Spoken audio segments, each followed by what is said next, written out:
चिराग पासवान ये कहते हैं हमेशा कि उनकी पार्टी को तोड़ने के पीछे अगर किसी का हाथ है तो वो नीतीश कुमार का हाथ है।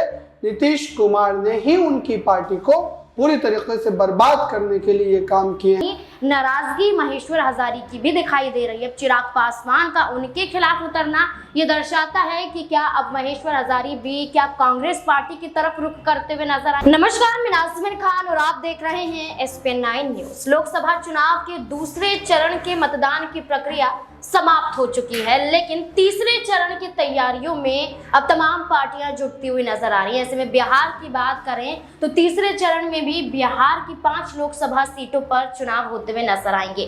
लेकिन उससे पहले लोजपा प्रमुख चिराग पासवान संविधान को लेकर बड़ी बड़ी बातें करते हुए नजर आ रहे हैं। वो चिराग पासवान जो एक वक्त पर नीतीश कुमार के मंत्री के खिलाफ बोलते हुए नजर आए थे। अब ऐसे में चुनाव नजदीक है और समस्तीपुर पर भी चुनाव लड़ा जाएगा, लेकिन आखिरकार यहाँ पर किसकी जीत होती हुई नजर आएगी? क्या चिराग पासवान का जो दावा यहाँ पर नजर आता है, संविधान को बचाने की बात करते हैं, नीतीश कुमार के खिलाफ उतरते हुए नजर आते हैं, क्या इन दावों के आधार पर वो चुनाव जीतते हुए नजर क्या आएंगे? क्या कुछ कहते हुए चिराग पासवान नजर आ रहे हैं, पहले आप वो सुनिए। जो विश्वास प्रधानमंत्री जी ने पिछले 10 सालों में अपने कार्यों से अर्जित किया, जिसको हम सब प्यार से मोदी की गारंटी कहते हैं, वो विश्वास इतना ज्यादा है कि आज किसी को ये बताने की जरूरत नहीं है कि एनडीए के किस प्रत्याशी के प्रति आप मतदान करें, किसको आप जिताएं, क्योंकि ये मन आप लोग बना चुके हैं।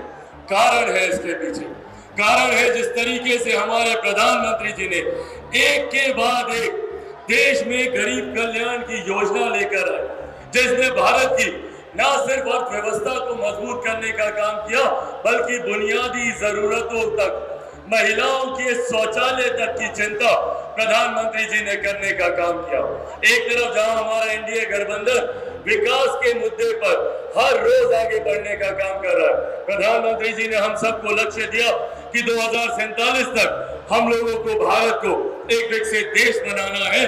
भारत विकसित देश तब बनेगा जब भारत का हर राज्य विकसित बनेगा, जब हमारा हर एक जिला विकसित बनेगा, हमारा हर एक प्रखंड विकसित बनेगा, हमारी हर एक पंचायत, हमारा हर एक गांव विकसित बनेगा।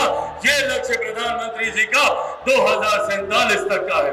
पर ठीक इसके विपरीत विपक्षी दलों का जो गठबंधन है वो भ्रम फैलाने का प्रयास करता है, संविधान को लेकर, आरक्षण को लेकर, लोकतंत्र की हत्या को लेकर। ये एक ऐसा विपक्ष है जो पूर्णतः मुद्दाहीन है।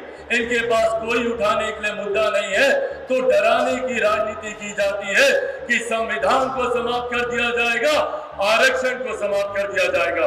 आज प्रधानमंत्री जी के इस मन से, प्रधानमंत्री जी के सामने, प्रधानमंत्री जी के ही शब्दों को दोहराते हुए आप लोगों को विश्वास दिलाना चाहता हूं कि जब तक हमारे देश के प्रधानमंत्री आदरणीय नरेंद्र मोदी जी हैं, तब तक न देश में संविधान को कोई खतरा है, न आरक्षण को कोई खतरा। और आज इस मंच से मैं मेरे नेता, मेरे पिता आदरणीय रामविलास पासवान जी के संघर्षों की कसम खाकर आप लोगों को विश्वास दिलाता हूं कि जब तक चिराग पासवान जीवित हैं, ना आरक्षण पर, ना संविधान पर कभी कोई खतरा था, ना भविष्य में कभी कोई खतरा आएगा। ये वादा आप लोगों से करके जाता हूं। पर साथियों, ये समझने की जरूरत हम लोगों को भी है। ये वो लोग हैं जो लोकतंत्र की हत्या की बात करते हैं, जिन्होंने सन 75 में आपातकाल लागू कर सही मायनों में लोकतंत्र की हत्या करने का काम किया था। आज ये लोग हम लोग को लोकतंत्र की दुहाई देने का काम करते हैं। हकीकत है, जिन्होंने अपनी अपनी व्यक्तिगत महत्वाकांक्षाओं के लिए अपने सिद्धांतों से समझौता किया। ये जयप्रकाश नारायण जी की धरती है। बिहार उनके सिद्धांतों पे चलने वाला प्रदेश है। उस वक्त की पीढ़ी ने एकजुट होकर, एकत्रित होकर जयप्रकाश जी का समर्थन करने का काम किया। और कई उनके अनुयायी हैं जो अपने आप को उनका अनुयायी बताते नहीं सकते, पर आज उसी कांग्रेस की गोद में बैठे हुए हैं जिसके लिए जयप्रकाश जी ने कांग्रेस को सत्ता से बाहर उखाड़ फेंकने के लिए संपूर्ण क्रांति का नारा देने का काम। चिराग पासवान संविधान बचाने की बात करते हुए नजर आते हैं और ये कहते हैं कि जब तक प्रधानमंत्री नरेंद्र मोदी हैं और जब तक वो रहेंगे तब तक संविधान की रक्षा ऐसी ही होती रहेगी। इतना ही नहीं, नीतीश कुमार के मंत्री महेश्वर हजारी के खिलाफ भी बोलते हुए नजर आए, यहाँ तक कि उनके बेटे को दुहाइयां देते हुए दिखाई दिए। तो भरे मन से कई बड़ी बातें उन्होंने कही, लेकिन अपनी ही सहयोगी दलों पर निशाना साधते हुए चिराग पासवान नजर आए। मेरे साथ अबरार मौजूद हैं। अबरार, जैसे कि देखा जाए कि चिराग पासवान एनडीए का हिस्सा है, जेडीयू पार्टी भी एनडीए का हिस्सा है, लेकिन चिराग पासवान महेश्वर हजारी के बेटे के खिलाफ बोलते हुए नजर आते हैं, सनी हजारी के खिलाफ, क्योंकि वो कांग्रेस पार्टी में शामिल हो जाते हैं। वो ये कहते हैं कि जिस दल ने, जिस घटक ने उनके पिता के खिलाफ कई बड़े बयान दिए, गाली गलौज करते हुए नजर आए, आज वही मंत्री के बेटे जब उसमें चले जाते हैं तो बेहद शर्म की बात है। तमाम दावे ऐसे करते हुए नजर आते हैं। तो क्या वो नीतीश कुमार के खिलाफ उतर रहे, नीतीश कुमार को नसीहत देने की कोशिश कर रहे हैं कि आपने अपने ही मंत्रियों को नहीं बचा कर रखा, ना ही समझा कर रखा? क्या कहना है? देखिए, चिराग पासवान और नीतीश कुमार के बीच के जो है राजनीतिक संघर्ष को समझे हम तो ये बीते कई चुनावों में सीधे तौर पर नजर भी आया था। चूंकि चिराग पासवान जो है वो नीतीश कुमार के प्रत्याशियों के खिलाफ जिस तरीके से अपने अपने उम्मीदवार उतारे थे, जाहिर सी बात है कि उस समय भी उस मामले को लेकर काफी ज्यादा चर्चा हुई थी। और फिर से एक बार समस्तीपुर की सीट को लेकर चिराग पासवान उसी तरीके से जो है घेरते हुए नजर आ रहे नीतीश कुमार को कि आखिरकार आपकी पार्टी का मंत्री अपने बेटे को जो है नहीं बचा पा रहा है। तो जाहिर सी बात है कि स्थिति किस तरीके की होगी पार्टी में, ये देखने वाली बात है।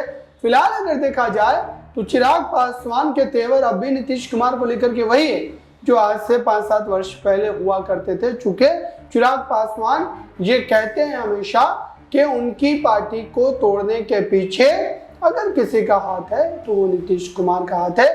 नीतीश कुमार ने ही उनकी पार्टी को पूरी तरीके से बर्बाद करने के लिए ये काम किए हैं। और जाहिर सी बात है कि अब ये माना जा रहा है कि बिहार की राजनीति में चिराग पासवान जो है 2-2 हाथ करने को तैयार है नीतीश कुमार के साथ राजनीतिक रूप से।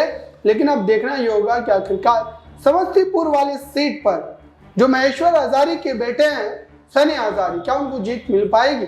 चूंकि पिता का भी समर्थन बैकडोर से उन्हें प्राप्त है और जाहिर सी बात है कि इस वजह से ही उनके जीतने की जो संभावनाएं हैं वो लगातार बढ़ती ही चली जाएंगी।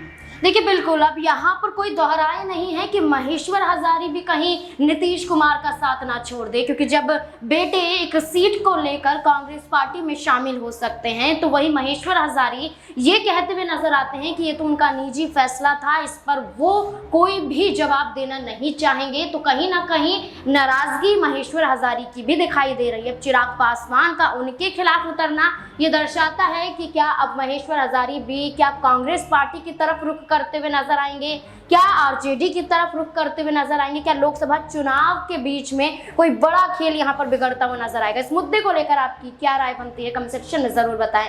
देखते रहे SPN9 न्यूज। धन्यवाद।